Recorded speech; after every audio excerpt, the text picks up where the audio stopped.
Hi, I'm Martha. I'm a nutritionist and I specialize in working with women who have polycystic ovarian syndrome.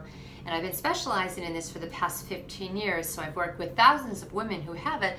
And I hear a lot of the same questions from my patients about the right kind of diet or lifestyle for PCOS. So I thought I would start a series of videos and put it on my Facebook page to answer some of these questions.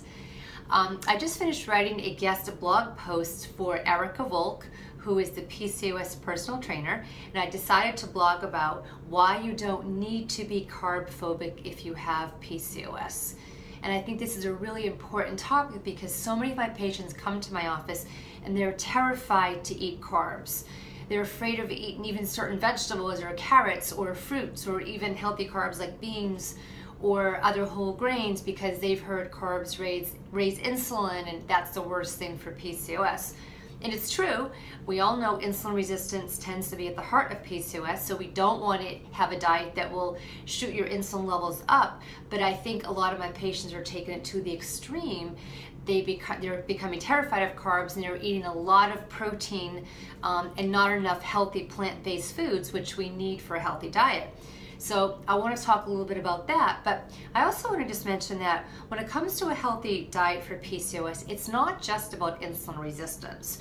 We also have to look at about inflammation. Studies have shown there is a low-grade inflammation in a lot of women who have PCOS, and diet plays a major role in being either inflammatory or anti-inflammatory. We also want to look at the increased incidence of mood disorders and eating disorders, as well as energy levels. A lot of my patients complain to me they have very low energy levels. And next would be the risk of heart disease and diabetes, which is a very serious risk. Diet plays a major role here. And lastly, there's been some interesting studies linking gut health to PCOS. It turns out that the kind of bacteria that we have in our gut, as well as the diversity, may play a role in PCOS. So when you're thinking about what's the best kind of eating plan for PCOS, you want to look at all of this. It's not just about don't eat carbs and will raise insulin. You have to look at everything. So just to kind of quickly run down the list, the first one being insulin. We know if you eat a lot of processed carbohydrates, a lot of white carbs, sugary carbs, that will raise insulin. But if you're eating moderate portions, you're eating healthier kinds of carbs, lower glycemic load carbs, along with some fiber, protein, or fat, that's going to kind of blunt the rise of insulin and you're not going to get spikes. So having moderate portions spaced out during the day so you'll prevent getting the insulin spikes. And what a lot of people don't know is that certain protein-rich foods like red meat, chicken, and some dairy can also make you secrete insulin levels. So if you're loading up on these foods because you're afraid to eat carbs, you're doing your body some harm also. Next thing would be inflammation. And certain foods are anti-inflammatory and some foods are inflammatory. Foods that are anti-inflammatory tend to be some carbohydrate-containing foods, which could be whole grains, beans, and some fruits and vegetables. Also, of course, fatty fish, olive oil, nuts, seeds, and avocado.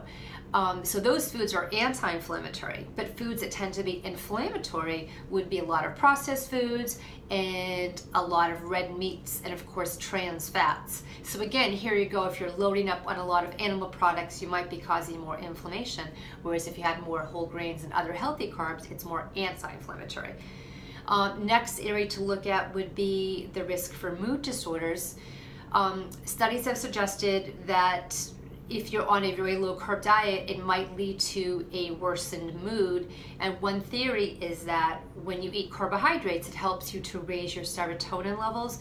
And the serotonin is like the feel-good hormone. So if you're constantly depriving yourself of carbs, you might be lowering your serotonin levels.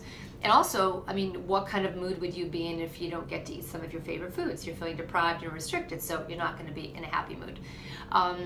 Eating disorders, also, the same thing would hold true for that. If you're constantly depriving yourself, saying, I can't eat this, I can't eat that, it could also set you up for an increased risk of eating disorders.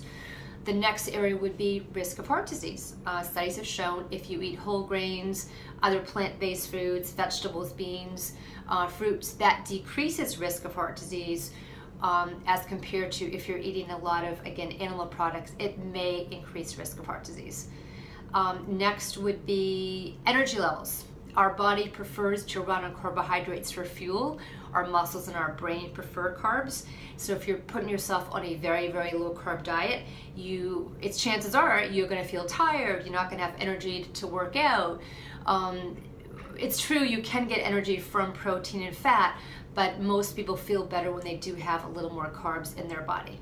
And then lastly, an area that I'm actually really interested in is gut health and PCOS.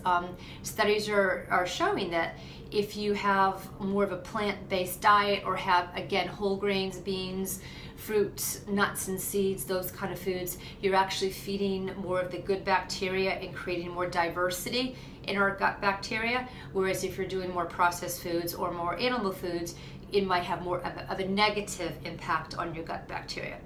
So we have to look at the whole picture when it comes to a healthy diet for PCOS. It's not just don't eat carbs or eat very few carbs. You have to look at everything. Anti-inflammatory foods, foods that are good for the mood, foods that are good for energy level, foods that don't make you feel deprived. So stay tuned for my next video, and I'll talk a little bit more about what kind of carbs to eat and how to get them into your diet in a healthy way. So stay tuned for that, and I would love to have you send me in any questions that you would like answered, and maybe I will make a video on that. Thanks.